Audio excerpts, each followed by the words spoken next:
Sakamoto days ये anime अभी हाल ही में ही स्टार्ट हुआ है और इस एनिमे के पहले एपिसोड का रिव्यू तो मैंने अपने चैनल पे डाल भी दिया है और उस पे आप लोगों ने काफी अच्छा सपोर्ट भी दिखाया है। तो आज मैं आप लोगों के लिए साकामोटो डेज के सेकंड एपिसोड का रिव्यू लेके आ चुका हूँ। तो फिर अब आप लोगों का प्रीशियस टाइम वेस्ट नहीं करते हुए जल्दी से स्टार्ट करते हैं हमारी आज की इस वीडियो को। तो सबसे पहले बात कर लेते हैं एपिसोड की स्टार्टिंग की। तो गाइस पिछले एपिसोड की एंडिंग में हमने देखा था जो हमारा शिना असाकुरा था वो काम करने लग गया था साकामोटो की शॉप में, और अब जो हमारा सेकंड एपिसोड है वो शॉप से ही स्टार्ट होता है, जिसके अंदर पहले तो वो लोग नॉर्मली बातें कर रहे होते हैं कुछ, जिसके अंदर जो हमारा शिना असाकुरा है वो हमारे साकामोटो को कहता है कि तुम प्लीज वापस हंटर की जॉब पे आ जाओ, ये सब काम छोड़ दो। और फिर ये चीज उसकी वाइफ सुन लेती है और वो साकामोटो को कहती है कि मैं तुम्हें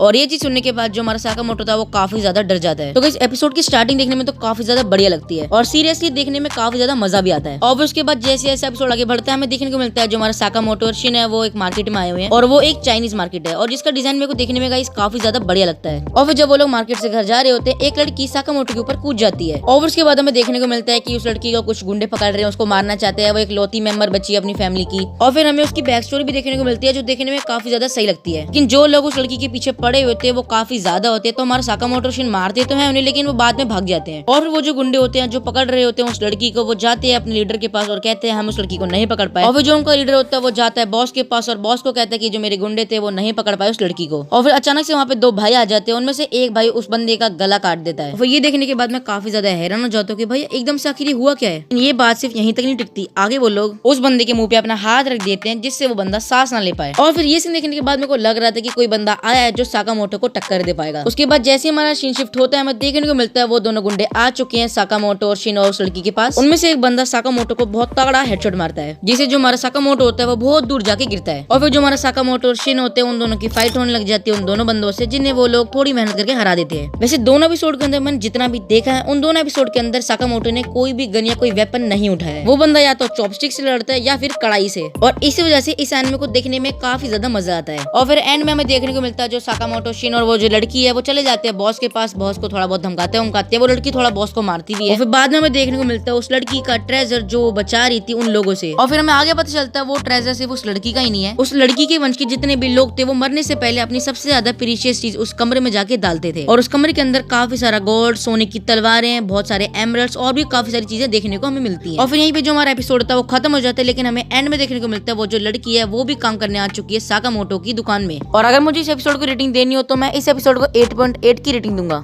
तो आज की इस वीडियो को यहीं पे खत्म करते हैं। मैं मिलता हूँ आपको किसी और वीडियो में, लेकिन तब तक के लिए bye guys, take care and love you all. और गाइस हमारे चैनल पे बस 800 सब्सक्राइबर होने वाले, तो आप लोग थोड़ा सपोर्ट दिखाओ जिससे हम लोग जल्दी से 1 के सब्सक्राइबर को हिट कर पाएंगे।